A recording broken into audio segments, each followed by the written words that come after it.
Bueno, es un gusto volver al condado de Oakland, Michigan, y debo decir que tenemos a un líder increíble en la Agencia de Protección Ambiental, Lee Zeldin. ¿Verdad, Lee? Haces un trabajo increíble. Démosle un fuerte aplauso.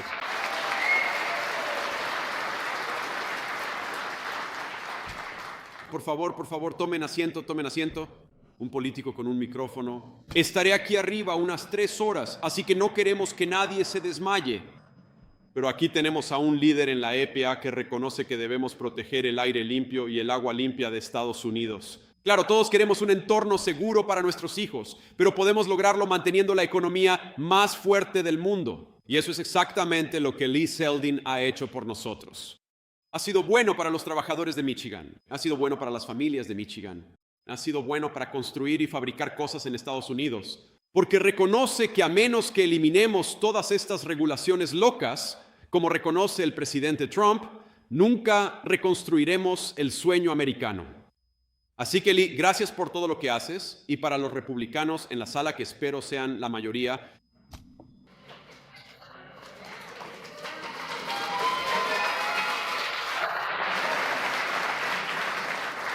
o al menos los demócratas de mentalidad independiente y los independientes. Lee es la razón por la que tenemos un presidente republicano en la Cámara ahora mismo. Nadie lo sabe ni lo aprecia porque hace un par de años Lee Zeldin fue el candidato a gobernador de Nueva York. En un momento en que, claro, es muy difícil para un republicano ganar la gobernación de Nueva York, pero superó tanto las expectativas e hizo un gran trabajo que impulsó a varios congresistas de Nueva York a la victoria. Hoy están en el Congreso promulgando buenas políticas porque Lee Zeldin hizo una campaña increíble. Así que gracias, Lee, por todo lo que haces.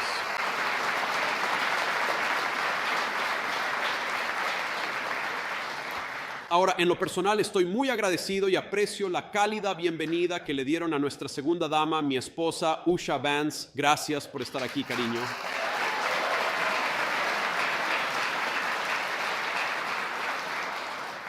Usha tiene ahora 22 semanas de embarazo del 4º bebé, así que estamos muy emocionados por eso.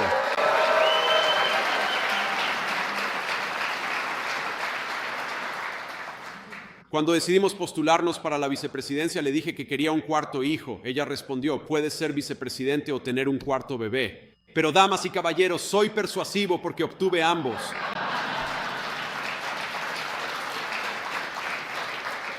Pero permítanme decir algo más en una nota personal. Salimos de Washington esta mañana, que tiene el clima más loco de cualquier lugar, en el que haya vivido en toda mi vida. Washington, D.C., ya saben, si odian el clima, esperen 10 minutos porque va a cambiar. Así que subimos al avión, miro a mi equipo y digo, hace frío en Washington. Espero que vayamos a algún lugar cálido. Y dijeron, bueno, ya sabes, vamos a Auburn Hills, Michigan. Y dije, apuesto a que no hace más calor en Auburn Hills, Michigan, pero ¿saben qué? El clima frío forja gente resistente. Crea grandes trabajadores estadounidenses, y este es el estado más trabajador de toda la Unión con los mejores obreros.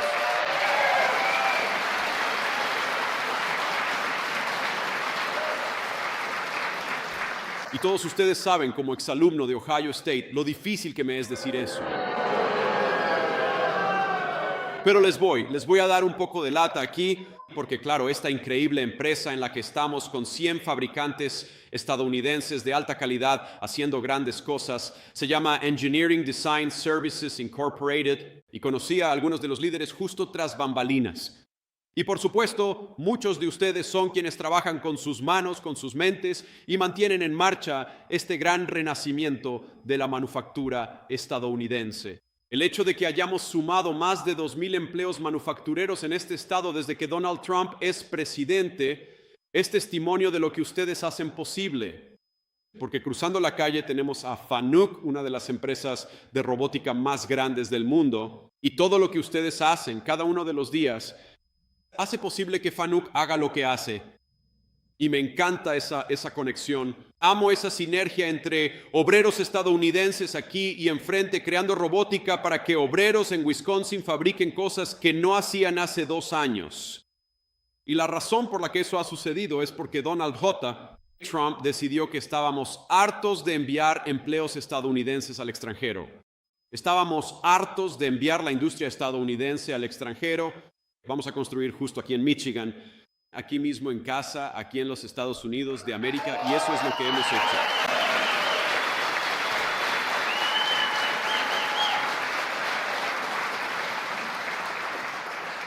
Ahora bien, dicho esto, tan orgullosos como estamos de la gran robótica aquí enfrente, ¿saben qué? Y deberían estar orgullosos. Michigan es el segundo estado en adopción de robótica educativa.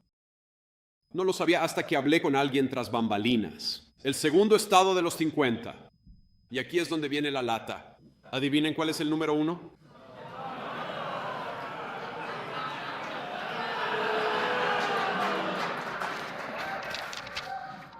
Yo, Señor, ni siquiera lo repetiré porque me van a echar del pueblo si digo eso. Pero todos sabemos que aunque Michigan y Ohio tienen una gran rivalidad, tenemos esa rivalidad porque son dos de los estados más orgullosos al construir cosas, fabricar cosas y crear el sueño americano. Y es por eso que amo este estado.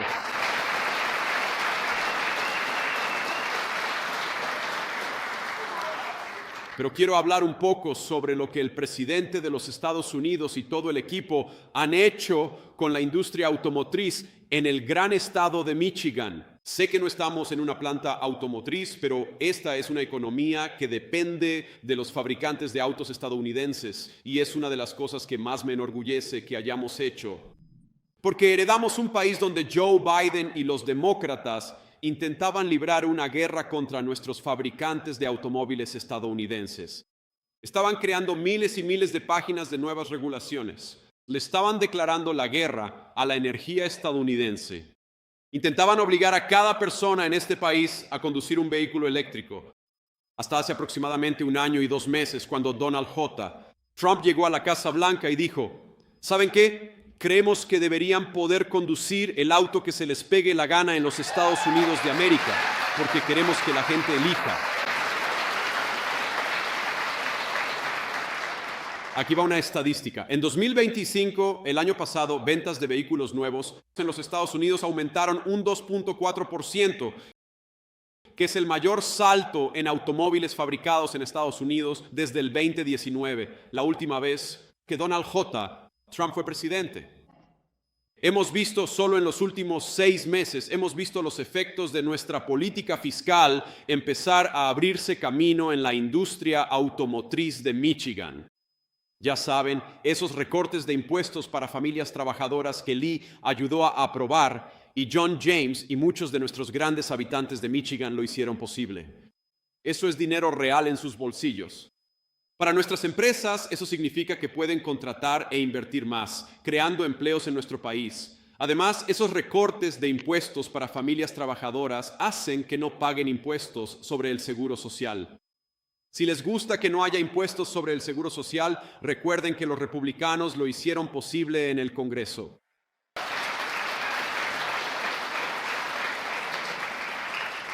Si les gusta que no haya impuestos sobre las horas extras, porque aquí hay muchos excelentes trabajadores de horas extras, agradézcanlo a un republicano en el Congreso. Ellos lograron que no se cobren impuestos sobre las horas extras. Y los demócratas nos combatieron en cada paso del camino. Y si creen que bajar los impuestos para las personas que ganan menos de $100,000 al año y para todos los demás, por cierto, es una buena política, entonces, de nuevo, debemos recordar que fueron los republicanos del Congreso quienes lograron esas victorias. Y yo creo, fundamentalmente, creo que muchos de ustedes lo saben, soy optimista respecto a este país. Creo que tenemos grandes demócratas, grandes republicanos, grandes independientes, pero los demócratas en Washington, D.C., son una raza diferente a los demócratas que existen en la mayor parte del resto del país. Fui criado por 2 demócratas de clase trabajadora. ¿Eran patriotas? Mi abuelo fue un trabajador siderúrgico sindicalizado durante casi toda su vida. No creo que él entendería. Al Partido Demócrata de Hakeem Jeffries, Chuck Schumer y Nancy Pelosi, porque ellos no celebran las victorias estadounidenses. No votan por impuestos más bajos para los trabajadores estadounidenses. No parecen estar felices cuando a Estados Unidos le va bien. Y fundamentalmente la razón por la que estoy aquí es para que recordemos que tenemos una elección. Parece que falta mucho tiempo. Pero la realidad es que en unos 6 meses se les pedirá que vayan a las urnas y se les planteará una pregunta. ¿Apoyan al partido que lucha por el fraude y la inmigración ilegal? ¿O apoyan al partido republicano que lucha por ustedes, por impuestos más bajos y por buenos empleos aquí mismo en Michigan?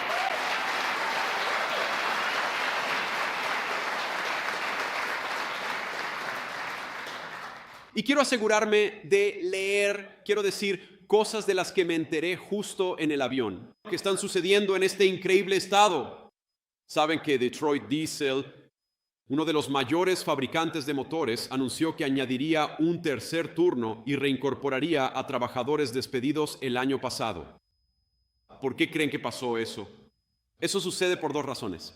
Porque tenemos políticas fiscales que promueven la inversión en el trabajador estadounidense. Y porque el presidente de los Estados Unidos, por primera vez en toda mi vida, estuvo dispuesto a decirle al resto del mundo, ya basta de robarnos nuestra industria, ya basta de robarnos nuestros empleos. Si quieren construir aquí mismo en los Estados Unidos de América, obtienen un gran recorte de impuestos. Pero si intentan reducir los salarios de los trabajadores estadounidenses y traer basura barata del extranjero, van a recibir un gran aumento de impuestos. Porque estamos protegiendo a nuestros trabajadores y protegiendo los empleos que los sustentan.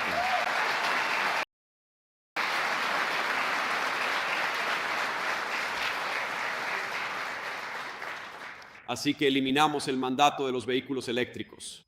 Eliminamos muchos de los impuestos que nos dificultaban invertir en nuestras comunidades. Tuvimos un presidente de los Estados Unidos que estuvo dispuesto a ir a la guerra contra esas empresas extranjeras en esos países extranjeros que estaban reduciendo los salarios de los trabajadores estadounidenses. Y así es como se obtienen los resultados que hemos visto en los últimos 14 meses.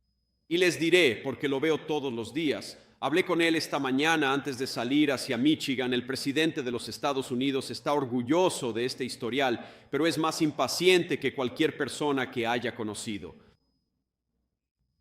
Una de las cosas que me encantan de él es que constantemente nos dice a Lee, a mí, a todo el equipo económico, dice, celebremos nuestros logros, por supuesto, pero ¿qué hemos hecho hoy?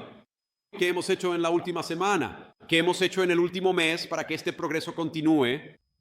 Ahora hay una estadística que les voy a lanzar, pero creo que todos ustedes han sentido esta estadística en sus corazones. Porque bajo la administración de Biden, el trabajador estadounidense promedio perdió $3,000 en su salario neto. Eso fue una combinación de 2 cosas. Precios más altos, ese terrible problema de inflación que tuvimos bajo el liderazgo de Joe Biden, pero también fue por los impuestos más altos. Así que cada uno de nosotros nos volvimos en promedio unos $3,000 más pobres mientras Joe Biden y los demócratas dirigían Washington, D.C. Esa es una estadística muy, muy mala. Ahora, la buena noticia es que en los últimos 14 meses, bajo el liderazgo de Donald Trump, el estadounidense promedio ha aumentado su salario neto en unos $1,400. Eso es algo bueno. Esos $1,400 son dinero en su bolsillo. Pero lo que también significa es que muchas de nuestras familias siguen sufriendo por ese terrible agujero en el que nos metieron Joe Biden y los demócratas. Y para muchos de nosotros, la pregunta en noviembre será muy sencilla. ¿Apoyamos a quienes nos hicieron cientos y cientos de dólares más ricos? ¿O apoyamos a las personas que nos hicieron cientos y cientos de dólares más pobres? Apoyemos a quienes nos hicieron más ricos, más prósperos y más seguros. Y ese es el liderazgo del Congreso en Washington, D.C.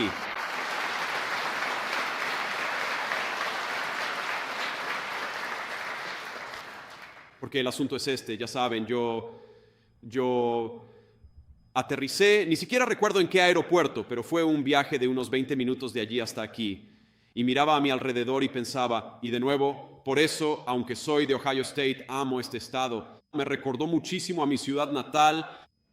Tienen algunas de estas hermosas casas antiguas que vi, lugares que evocan una era de grandeza estadounidense. Cuando construíamos estos bellos edificios, y algunos se veían increíbles y otros, seamos honestos, parecía que estaban pasando apuros. Yo pasé por algunas zonas que claramente estaban pasando apuros. ¿Y saben de qué me di cuenta? De que el sueño americano se vendió al mejor postor extranjero durante casi toda mi vida. Tengo 41 años y dijimos a todos, ya fuera en Wall Street o una empresa extranjera o un competidor extranjero, que íbamos a vender el sueño americano de la gente que está en esta sala para que alguien pudiera ganar dinero rápido, o para que algún competidor o país extranjero se enriqueciera con la infraestructura que los Estados Unidos de América habían construido durante 250 orgullosos años. Y de lo que me di cuenta al recorrer esta zona es que el renacimiento estadounidense, damas y caballeros, $1,200 más ricos en 14 meses es mucho, pero hay mucho más que podemos hacer juntos. Hay mucho más por construir, mucho más por recuperar, mucho más por renovar en los Estados Unidos de América, pero no va a suceder volviendo a las políticas fallidas de Joe Biden y Nancy Pelosi. Va a ser redoblando la apuesta por las políticas de Donald J. Trump y de la gente que ama a este país.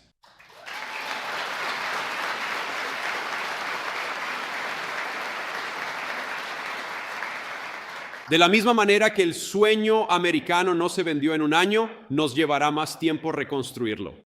Y lo que realmente está en juego en estas elecciones en noviembre es fundamentalmente que hemos hecho mucho bien, hemos construido mucho y hemos podido hacer mucho por el pueblo estadounidense, pero los demócratas amenazan con llevarnos directamente de vuelta a donde estábamos hace apenas unos pocos años.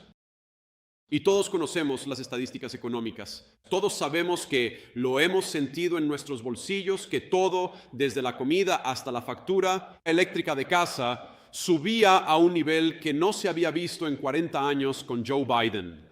Pero no es solo eso.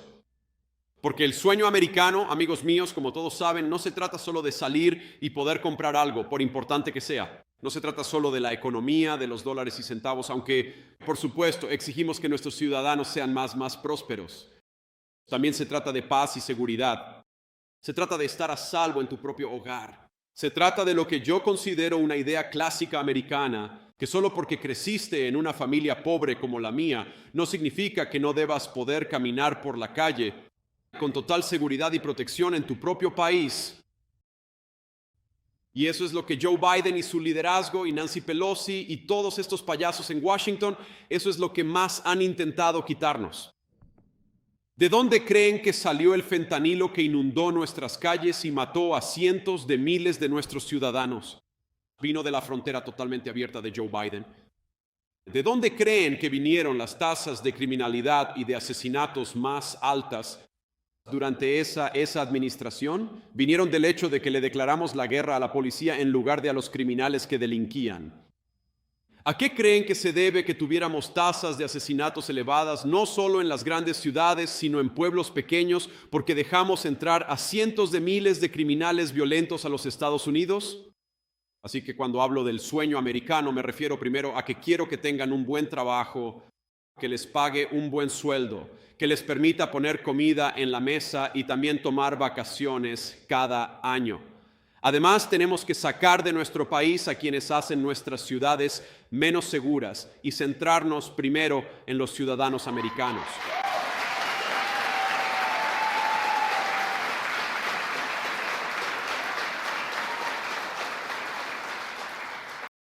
Porque por mucho que hayamos logrado y por muy orgulloso que esté de lo que hemos hecho en los últimos 14 meses, los demócratas amenazan con llevarnos justo de vuelta a donde estábamos la última vez que tuvieron el control del gobierno. Piénsenlo, piensen en el discurso del Estado de la Unión. Parece que fue hace una eternidad, creo que no hace ni un mes. Y como todos saben, tengo una perspectiva muy única sobre el discurso del Estado de la Unión, ¿verdad? Soy la única persona, el presidente obviamente habla, y supongo que Mike Johnson, el presidente de la Cámara, y yo somos los dos que solo vemos al Congreso. No tenemos nada que decir. Ya saben, te levantas y te sientas probablemente unas 150 veces. Pero ya saben, me dio una perspectiva de lo que está pasando en nuestro país. Debería decir lo que pasa en nuestra capital más que lo que pasa en nuestro país. Porque me di cuenta de que hay tal cobardía en Washington, D.C., en el liderazgo político de Washington, D.C., nunca he visto nada igual. Así que tal vez recuerden esta frase, si no se la repetiré. Pero el presidente dijo algo así como, estoy parafraseando un poco, pero dijo algo como, si creen que está en el sí creen que el gobierno debe priorizar a los ciudadanos estadounidenses antes que a los extranjeros ilegales, pónganse de pie y celebren. ¿De acuerdo? Y cada republicano y como 3 o 4 demócratas se pusieron de pie y celebraron. Pero lo gracioso no fue solo que los demócratas se quedaran de brazos cruzados, sino que todos miraban a su alrededor, como diciendo, ¿qué hacemos ahora? ¿Y qué clase de persona es elegida para servir en el liderazgo del Congreso y tiene que mirar a sus colegas? En lugar de defender y aplaudir la idea básica de que el gobierno estadounidense debería luchar por ustedes, no por personas que están ilegalmente en nuestro país. ¿Qué clase de persona no puede ponerse de pie y aplaudir por una niña de 6 años que abrazaba a su padre porque estaba, ya saben, un poco nerviosa? Estaba bajo el foco público, pero celebrábamos a esta niña de 6 años porque había sobrevivido a un ataque criminal de un extranjero ilegal que no debería estar en este país. Y los demócratas no pudieron ponerse de pie y celebrar eso. Y lo que aprendí de eso va mucho más allá de cualquier tema político o de cualquier política pública. Puedo estar aquí y decir con orgullo que cerramos la frontera, bajamos sus impuestos y tenemos la tasa de homicidios más baja de la historia. Y eso es algo de lo que estoy muy orgulloso. Pero ¿saben de qué estoy más orgulloso? De que soy parte de un movimiento político que lucha por cada una de las personas en esta sala. No significa que siempre vayan a estar de acuerdo con nosotros. No significa que vayan a estar de acuerdo con todo lo que los republicanos del Congreso hacen en Washington, D.C. Pero lo que sí sé es que se despiertan pensando, ¿cómo podemos servir mejor a la gente de esta comunidad y al pueblo de los Estados Unidos de América?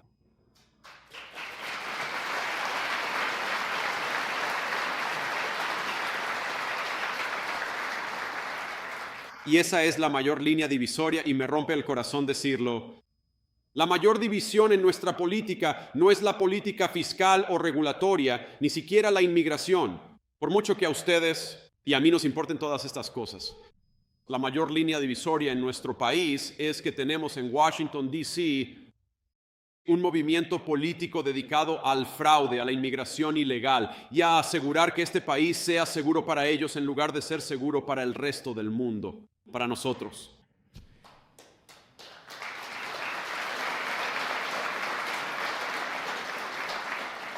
Me encantaría, de verdad, me encantaría vivir en un país donde cuando el presidente de los Estados Unidos diga que es deber del gobierno estadounidense cuidar primero de sus ciudadanos, todos demócratas y republicanos, se pongan de pie y celebren. Pero mi simple petición es que hasta que llegue ese momento, hasta que los demócratas puedan celebrar la idea de que el gobierno lucha por ustedes, hasta que los demócratas celebren que el gobierno debe bajar sus impuestos, hasta que se pongan de pie y celebren que la frontera debe cerrarse y que debemos sacar a los cárteles de nuestro país, no envíen a esa gente loca ni a ninguno más de ellos a Washington, D.C. Apoyen a quienes luchan por ustedes. Y esos son Donald J. Trump y todo el liderazgo de este partido.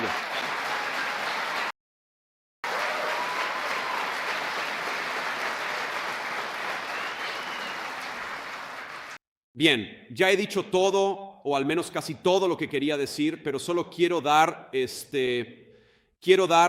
un reconocimiento a nuestros compatriotas de esta comunidad que han sufrido un poco en las últimas 2 semanas y luego responderé algunas preguntas de los reporteros. Así que creo que estamos a solo media hora más o menos del establecimiento. Temple Israel, la sinagoga que fue atacada por un terrorista hace apenas, ni siquiera una semana, creo. Y creo que todos nosotros deberíamos tener a estas personas en nuestras oraciones, porque cuando algo le sucede a cualquier miembro de nuestra familia estadounidense, y este incidente en particular les ocurrió a miembros judíos de nuestra familia estadounidense, es algo ante lo que todos debemos levantarnos y decir, es asqueroso, es inaceptable y no lo vamos a tolerar en los Estados Unidos de América.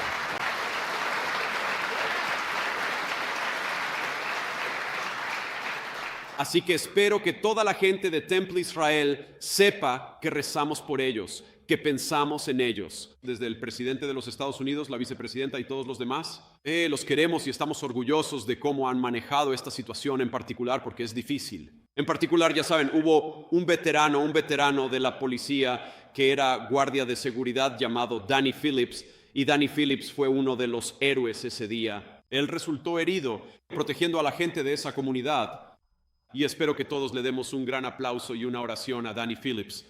Él es lo mejor de este país, y a veces se ve lo mejor en nuestros peores días.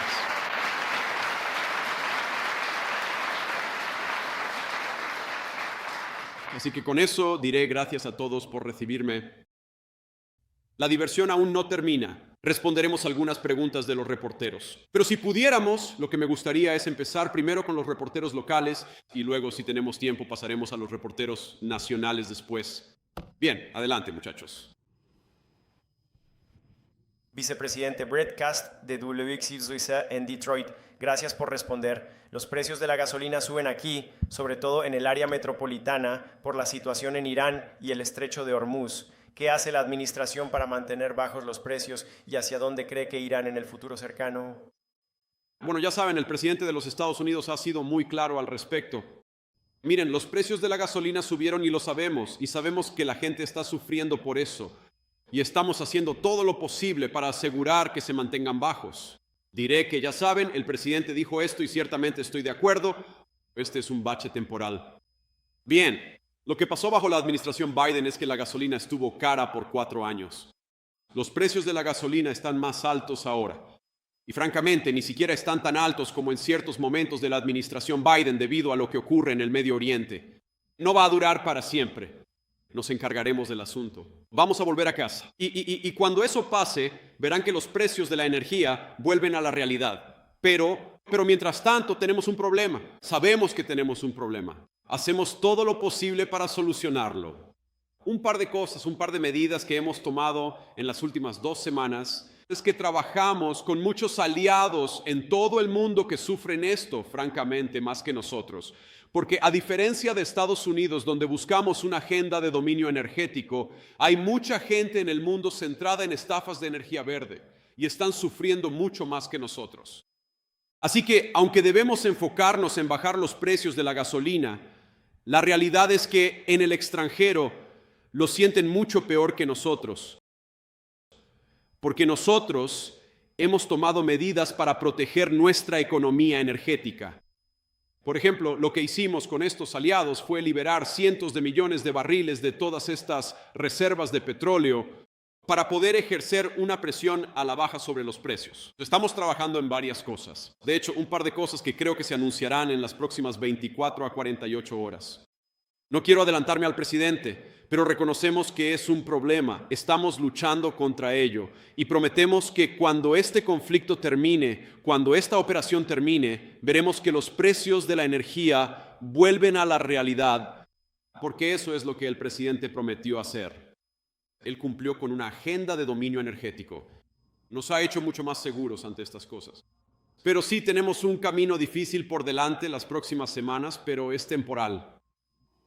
Siguiente pregunta. Hola, Remington Hernández, canal de Noticias 3 en Kalamazoo. El puente Gordie Howe no está muy lejos de aquí. El presidente Trump ha hecho algunos comentarios sobre el comercio con Canadá. Para los fabricantes aquí en Michigan, ese puente será vital, para llevar productos al otro lado de la frontera. ¿Cree que el presidente ha tomado las medidas correctas con Canadá respecto al puente y cree que debería abrir a tiempo? Bueno, la actitud del presidente hacia Canadá es que son un aliado importante, son un socio comercial importante, sobre todo para la gente de esta región de nuestro país, pero Canadá se ha aprovechado de los Estados Unidos de América por demasiado tiempo y se han aprovechado de los Estados Unidos de un par de maneras diferentes. Primero, han permitido que subvencionemos todo su ejército, toda su seguridad.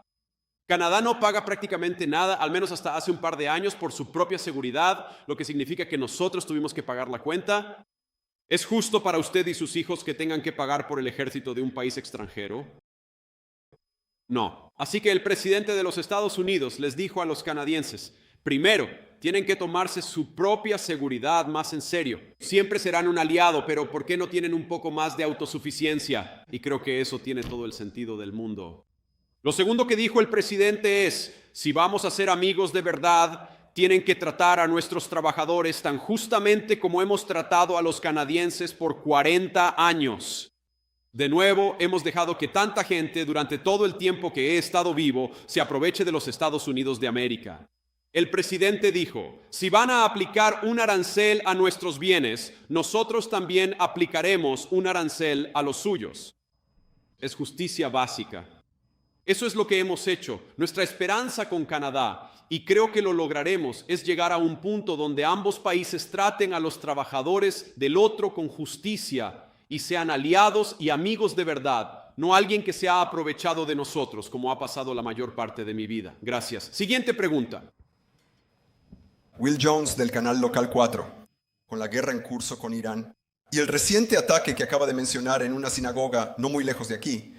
¿Qué se está haciendo para mantener a los estadounidenses seguros aquí en casa? Sí, una muy buena pregunta. Creo que Tulsi Gabbard y John Ratcliffe están testificando ante el Congreso ahora mismo para hablar de algunos de estos temas. Así que déjenme decir que es un enfoque obsesivo de todo el gobierno de los Estados Unidos entender dónde están las amenazas, dónde podrían atacar a estadounidenses inocentes y qué podemos hacer para abordarlo, para anticiparnos y si Dios no lo quiera, algo sucede, responder lo más rápido posible. Y hay toda una serie de cosas que suceden. Miren, estamos monitoreando, ya saben, material clasificado, algunas llamadas telefónicas, cosas así para intentar averiguar cuándo actores extranjeros quieren entrar a nuestro país para cometer actos de terrorismo en los Estados Unidos de América. Saben, tenemos al FBI buscando a personas que han entrado generalmente de forma ilegal a los Estados Unidos de América, que podrían desearle mal a los Estados Unidos. Seguimos sacando a criminales ilegales de nuestro país, porque muy a menudo son esas personas las que cometen actos de violencia contra los Estados Unidos de América, contra nuestra gente. Así que hay mucho en lo que estamos trabajando. Saben, toco madera, creo que hemos tenido un muy buen historial de seguridad bajo la administración Trump. Tenemos tasas de homicidios tan bajas como nunca antes. Pero la única forma de anticiparse a esto es mantenerse vigilantes. La desafortunada realidad es que siempre hay gente mala allá afuera. De nuevo, muchísimos de ellos fuera de nuestro país que intentan entrar, siempre van a estar ahí. Lo que necesitan que haga su gobierno, lo que deben esperar que haga su gobierno, es estar al tanto de todo y mantenerlos lo más seguros posible. Eso es lo que intentamos hacer cada día. Gracias.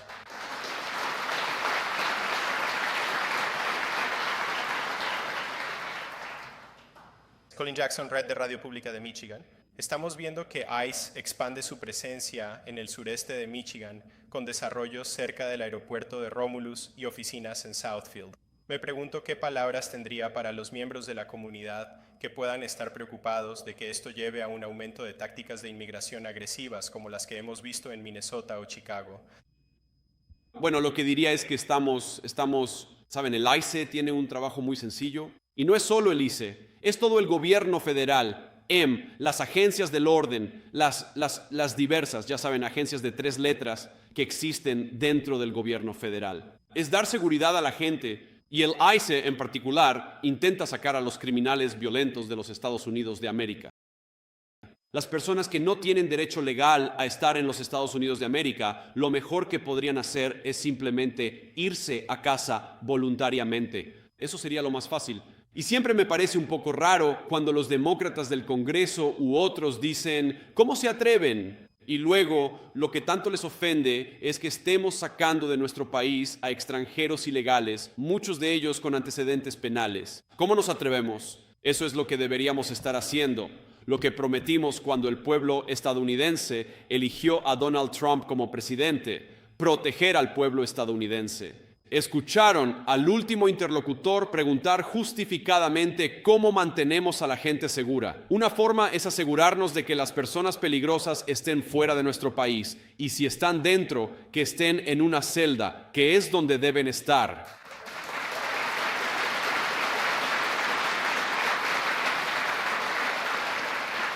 Saben, pero sobre este tema de, ya saben, les preocupa, olvido cómo formuló la pregunta, dijo que les preocupa la aplicación agresiva. Hemos tenido al ICE y al control migratorio operando en 50 estados, en estados rojos y en estados azules, en ciudades muy azules y ciudades muy rojas, sin ningún incidente. Y las dos excepciones, tal vez tres excepciones, ¿dónde están? Minneapolis, Chicago y Los Ángeles. Porque en esos tres estados el liderazgo político local dijo: no cooperen para sacar a los criminales violentos de nuestro estado o de nuestra ciudad. Ahora bien, yo no entiendo eso. Si vivo en los suburbios de Minneapolis y me entero de que hay un inmigrante ilegal delincuente sexual viviendo a 3 cuadras de mí, llamaré a la policía y diré: saquen a esta persona de mi país. Pero desafortunadamente...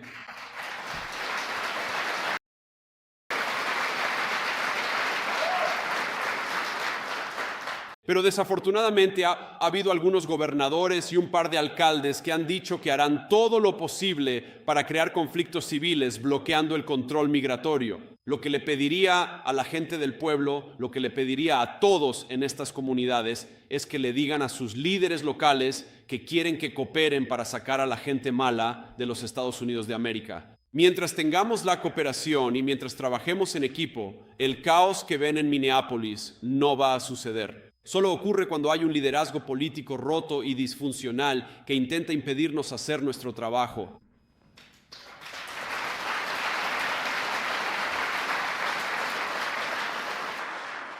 Gracias por responder preguntas, señor vicepresidente, presidente. Aquí Craig Mauger del periódico Detroit News. Hay mucha preocupación y se habla mucho en Michigan ahora, antes de estas elecciones intermedias cruciales, de que el gobierno federal podría intervenir de alguna manera en la administración de las elecciones aquí en este estado. ¿Tiene alguna promesa que haría de que el gobierno federal no intervendrá de ninguna manera en estas elecciones? ¿O qué le diría a la gente de Michigan que está preocupada por eso? Bueno, ¿a qué se refiere con que el gobierno federal intervenga en las elecciones? Es la primera vez que oigo hablar de ello, pero quizá no entiendo la pregunta. Creo que el propio presidente ha hablado de nacionalizar las elecciones en los últimos meses. Ya sabe, es estatal. Bueno, si a lo que se refiere con intervenir en las elecciones es a que queremos que todo el mundo tenga una identificación de votante antes de votar en este país, sí, deberíamos estar haciendo eso. Para ser claros,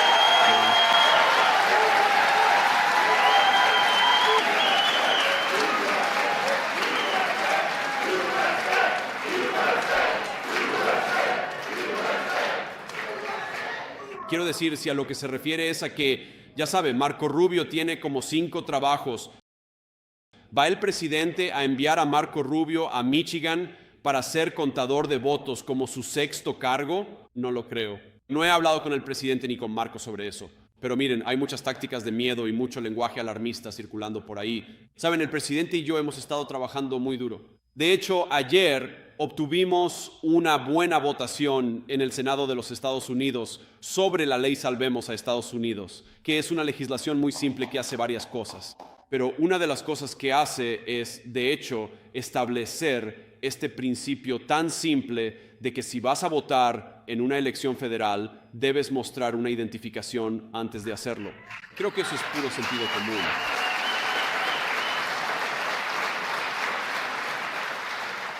Así que no queremos intervenir en las elecciones, pero ciertamente queremos que sean seguras y confiables, primero, porque queremos asegurar que la voluntad de los votantes sea realmente reconocida y respetada. Pero piensen en esto. Saben, tenemos no sé cuántas personas, mucha gente en esta sala. Digamos que por cada persona aquí, un extranjero ilegal se presenta y vota en una elección de Michigan. Eso no es solo fraudulento y no es solo ilegal, eso les roba su derecho al voto, porque entonces su voto vale menos.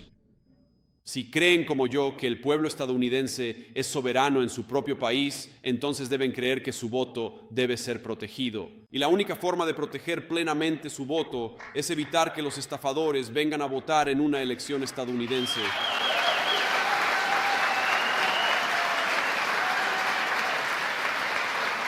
Gracias. Y aceptaremos solo una pregunta más. Hola, señor vicepresidente. Ben Solis, de Michigan Advance. Joe Kent renunció a su cargo por su objeción a la guerra en Irán. Él estaba entre esos republicanos que estaban bastante dedicados a la agenda de Trump y al movimiento MAGA.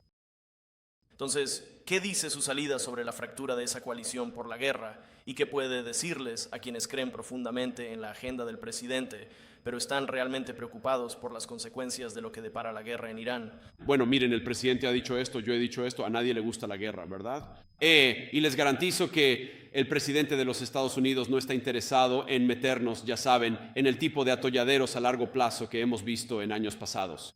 Conozco al presidente, conozco la forma en que piensa sobre la seguridad nacional de Estados Unidos. Ese no es un riesgo con este presidente en absoluto. Lo que también ha dicho consistentemente durante 10, 15 años, tal vez incluso más, es que Irán no puede tener un arma nuclear y está dispuesto a tomar medidas diplomáticas idealmente, pero militares si es necesario para asegurar que eso no suceda.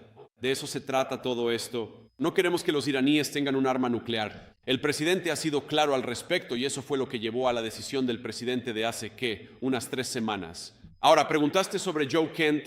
Bueno, conozco un poco a Joe Kent. Me agrada Joe Kent. Ayer escucharon al presidente de los Estados Unidos decir que a él también le agrada Joe Kent, pero una cosa es tener un desacuerdo de opinión. Conozco muy bien al presidente. Él acepta las diferencias de opinión. Le gusta cuando la gente expresa sus puntos de vista sobre lo que debería suceder. Él escucha a todo el mundo. Es una de las grandes cosas que me gustan de él, que ya seas el jardinero en Mar-a-Lago o el secretario de Estado, al presidente le importa lo que pienses sobre un tema. Él reconoce que todo el mundo tiene inteligencia y todo el mundo tiene sabiduría. Dicho esto, sea cual sea su opinión, cuando el presidente de los Estados Unidos toma una decisión, su trabajo es ayudar a que esa decisión sea lo más eficaz y exitosa posible. Y el presidente dijo esto ayer: si están en el equipo y no pueden ayudar a implementar las decisiones de su administración, él tiene el derecho de tomar esas decisiones, entonces es bueno que renuncien. Y creo que eso es exactamente lo correcto. Está bien no estar de acuerdo, pero una vez que el presidente toma una decisión, depende de todos los que sirven en su administración hacerla lo más exitosa posible. Así es como hago mi trabajo y creo que así es como todos en la administración deberían hacer su trabajo también.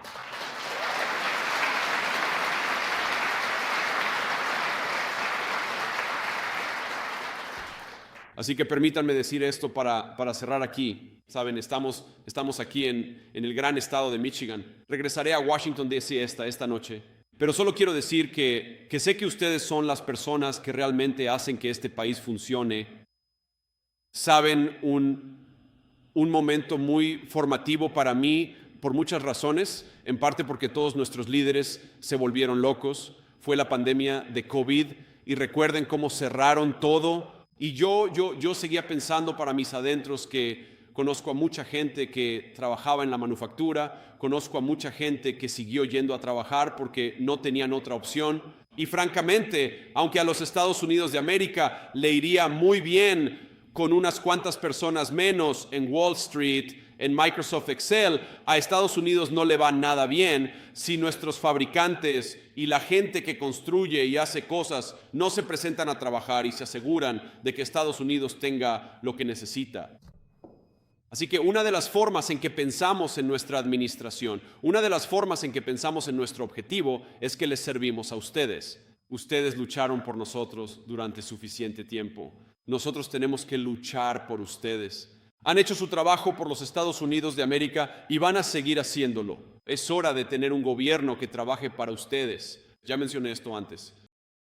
Durante toda mi vida, la historia de mi ciudad natal fue otra fábrica cerrada, otro lugar que proporcionaba buenos empleos a las madres y padres de mis amigos. Se iba al extranjero, otra familia que enfrentaba estrés financiero porque mamá o papá perdieron el trabajo, se divorciaba debido a las presiones financieras creadas por políticas estúpidas provenientes de Washington, D.C. Y solo quiero que sepan, dije esto la primera vez que hablé como nominado a la vicepresidencia y lo repetiré ahora mismo, nunca olvidaré de dónde vengo. Parte de lo que intentamos hacer, la mayor parte de lo que intentamos hacer es detener la hemorragia y revertirla para que donde las fábricas estuvieron cerrando durante toda mi vida, ahora las fábricas se estén reconstruyendo, donde los fabricantes de motores estaban cerrando turnos, ahora estén añadiendo turnos, donde la gente esté contratando en lugar de despidiendo. ¿Estás obteniendo valor de este video? Solo le pido que le dé like, lo comparta y se suscriba al canal si aún no lo ha hecho.